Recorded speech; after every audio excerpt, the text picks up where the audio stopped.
What's up guys, TechTine here, and I am back again with a brand new video. So before I begin this one, I want to thank you all so much for watching. If you like my videos, make sure you leave a thumbs up. Also make sure you're subscribed to the channel. Now this is going to be the full review of the Motorola Moto G Stylus 5G 2022 edition, and this is just such a lengthy name. We're just going to call it the G Stylus 5G. With that being said, so this is kind of a different style than I normally do my videos in. Basically this is going to be like a raw and uncut type of video, so no voiceovers. Usually I do voiceovers. I want to change it up a little bit, and this time around I'm just going to give you my raw thoughts without any voiceovers. So let's go ahead and get started. We're going to go ahead and divide this review into a couple of categories. The first one is the design and build quality. The second one, we're going to talk about the display, then the performance, and of course the camera. And I'll end it in a kind of a final conclusion. So if you haven't already subscribed, the subscribe button's down below. I really do greatly appreciate it. It means a lot to me, really. And also make sure you like the video.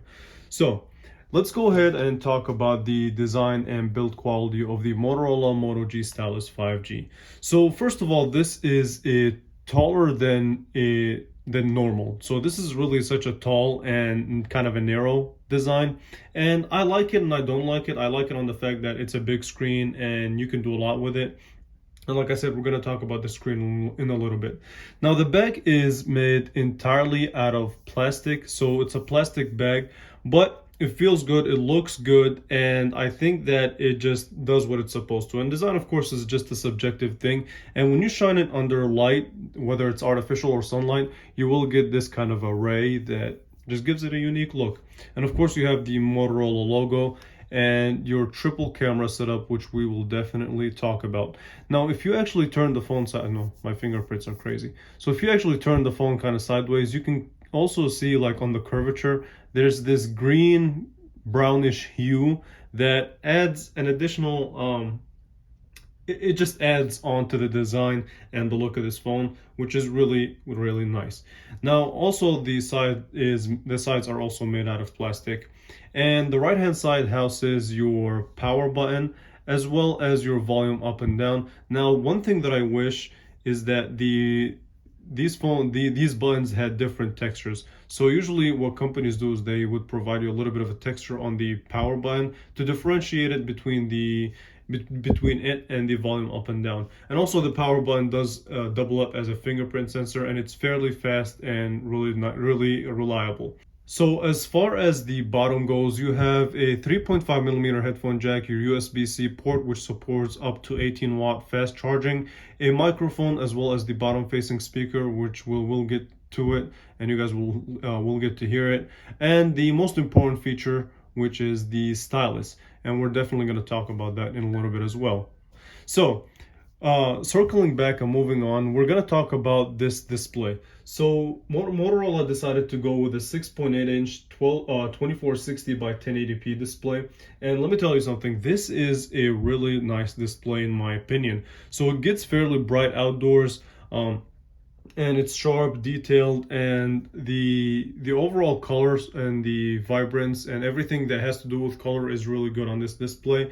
And I mean, I cannot do it justice, but for a phone that is retailing for $319, this display definitely gets a thumbs up from me.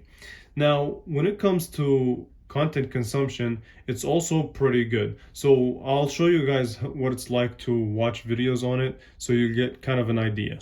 And I know the camera doesn't really do it justice. Okay, and so you can also think of this as like your speaker test. So with that being said, today I'm finally doing the comparison that a lot of you asked for, which is the Samsung Galaxy A13 LTE model versus the A13 5G model. And they're more different than you think. Okay, so obviously one of the things that I want to say is that one, watching videos on here is an enjoyable and pleasant experience just because you do have a larger screen, and it is nice quality as well. So the other thing that I wanted to mention is that if you actually zoom into the picture, you are going to get cropped in quite a bit, but on the contrary, you do get a much better experience. Okay, so that's basically it for your screen. It's sharp, detailed, high quality, and does the job and does it really well. So one of the things that I also wanted to mention is that it does support a 90 hertz panel. So everything on it is smooth and makes just the experience that much better. You know what I mean? So, okay. Next up, let's go ahead and talk about the performance. And let me tell you something. This phone for its price is it's a kind of a better than average performer, so it does everything really well. And as far as paper specs go, here's the list. So the processor that Motorola decided to go with is a MediaTek Helio G88, and it's based on a 12 nanometer architecture. And so it's an octa-core processor where two of the cores are clocked at 2 gigahertz, and the other 6 cores are clocked at 1.8 gigahertz. So as far as the GPU goes, this phone does have the Mali G52MC2 GPU, which, I mean, these are just names and numbers. And you also have 6 gigabytes of RAM as well as 128 gigabytes of storage. So, not bad of a list. Actually, kind of pretty good list. And as far as the everyday experience, when it comes to opening your apps and the daily experience, you want to send a quick message, make a phone call, browse the web, and watch a quick video, it does these things and it does it really well. And I did run a benchmark. Hold on. So the benchmark scores are the following. So you have a single core of 671 and a multi-core of 1905, which are really respectable, especially the single core scores. I think it competes with the with flagships from 2 years ago. So that definitely gets a thumbs up. So the multi-core is not as strong, but still respectable and gets a thumbs up from me. Now, as far as everything else, the usability, like I said, is pretty fast. When it comes to gaming, the light titles such as Subway Surfer are really good, and because of this large screen, the experience is enjoyable. Hold on, let me mute the game real quick. Okay, so the experience is really enjoyable, and again, because of this large screen and the quality of the screen and the 90 hertz panel, you just get that much of a better experience overall. And one of the things that I wanted to mention as well is if you look over here on this side, you have a couple of options. So when you're playing games, you can actually block calls, block notifications, or have it in lock mode. You can also have it in high performance mode. So if you click on that, pretty much it depends on the game, honestly, but from time to time you do get a much better experience. So it is high performance, which means that the battery life will take a hit. You can also take a screenshot, and a lot of people a lot of people are gonna like this. You can also screen record what you're doing. You also have a share button, a Twitch stream if you're into that, and there's also a settings option that just gives you a more accessibility and more settings and things of that nature. So that definitely gets a extra thumbs up from me. Let's see, and you can also control your refresh rate, right? So 60 hertz, 90 hertz, and 120 hertz, which is really impressive to see on a phone at this price point. So yeah, that's that for you. Overall performance, it's really good. I have nothing to complain about in terms of the performance. Now, let's talk about the triple camera setup.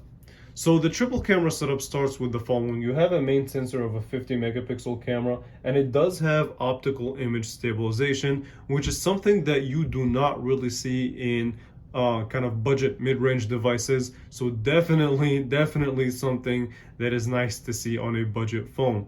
And that's what it is. At the end of the day, this is a budget phone. So it is priced at around $320. You can get it at discounts if you have a specific carrier. I know T-Mobile and Metro are running promotions. If you switch to them or if you start a new line, you do get discounts on it. I think you can get it as low as $70 if you're switching, or $270 if you're starting a new line. So keep that information in mind. Again, the main sensor is 50 megapixel and it does support optical image stabilization. You also have a 8 megapixel ultra wide camera. In addition to that, you also have a 2 megapixel depth sensor. So the only thing that I want to say is that when you're shooting video, it relies more on the electronic images. So one thing that I want to say is that when you're shooting video, it does rely more on the electronic image stabilization. So keep that in mind. Now, I did a full dedicated camera review and I'll leave that linked in the description below, but the story behind the camera is the following. This phone takes some pretty respectable and pretty good pictures, to be honest with you. So, hang on. So for example, if you look at this picture here, so you can see it's sharp, detailed, slightly saturated, and the colors on it are really good. And it does provide with a good bokeh, especially since this is kind of a hard picture to pull off a bokeh effect in. So the plant itself is perfectly in focus, and the background is really blurred out nicely. Now the colors on it are also really good. So the colors on it are really good. The greens are green, slightly saturated, and same with orange and red and yellow. But just gives you a pleasant picture overall, and definitely is a good camera. I gotta give it that. And you can edit your photos if you feel the need to. So in the edit button, you do get a couple of options. You have an enhance button, a dynamic button. You can control how warm or cool the picture is. And these are like a couple of suggestions that it has. You can do much more. You can crop the picture. You can use the blur feature, adjust a lot of different settings such as brightness, contrast, HDR, white point. So basically, I mean, I can go through this and it can take us all day. I don't want to waste the time with that, but you can do a lot of things with the photos that you take on this phone. But the photos in general are really good. The video capability is also nice. It's not as good as something like the A53 5G in my opinion. And if you guys want to see a comparison between this and the A53 5G, I can definitely get on that and get to it, so you guys can let me know in the comments below. And yeah, I mean, that's really the story behind the camera. A much more in-depth camera review will be linked in the description below if you're interested. Also, one of the things that I want to mention is battery life. So first of all, this phone is slightly heavier than normal. So, and it has a 5,000 milliamp hour battery. So as far as weight goes, this is a 216 grams. And listen, it's fairly comfortable to hold. It's not like this weight is uncomfortable, but just keep that in mind. And the battery life on here is really good. So the 5,000 milliamp hour battery does its job, and you can top it off with the fast charging capability that this phone has. Now, as far as the most important feature, which is the stylus. So the stylus is a kind of a extra feature that you may or may not feel the need to use it. So one of the cool features that I found, well, one, you can sign your documents if you do that a lot on your phone. So if you sign documents for a lot of application, you can just sign it with the stylus, which is something that can be useful if you're that type of person. So one of the cool features that you can use the stylus for is actually in the search bar. So if you want, let's say for example, you want to search something and you don't want to type it, what you can do is actually write down what you want to search and it will pop up. So tech, boom, awesome. And yeah, you just go ahead and search it. Let's go to videos, see if one of my videos pop up. Boom. So, and then you can just click on the video, and that's that. And I mean, in general, this is a useful feature to have if you want to do a quick search, you don't want to type. If it's faster for you to write, you can go ahead and take advantage of it. Now, when it comes to the stylus in general, listen, here's what I have to say about it. If you feel the need to have a stylus, then go for it, go right ahead. Then this is going to be for you. But not everybody's going to be using the stylus. Some people actually just forget that they have a stylus in their phone altogether. And if it's for you, then good. If not, this is still a pretty good phone in general. So yeah, I mean, that's really the story behind the Moto G Stylus. That's really the story behind this stylus. And in a conclusion, here's what I have to say. Okay, so in a conclusion, here's what I have to say about this phone.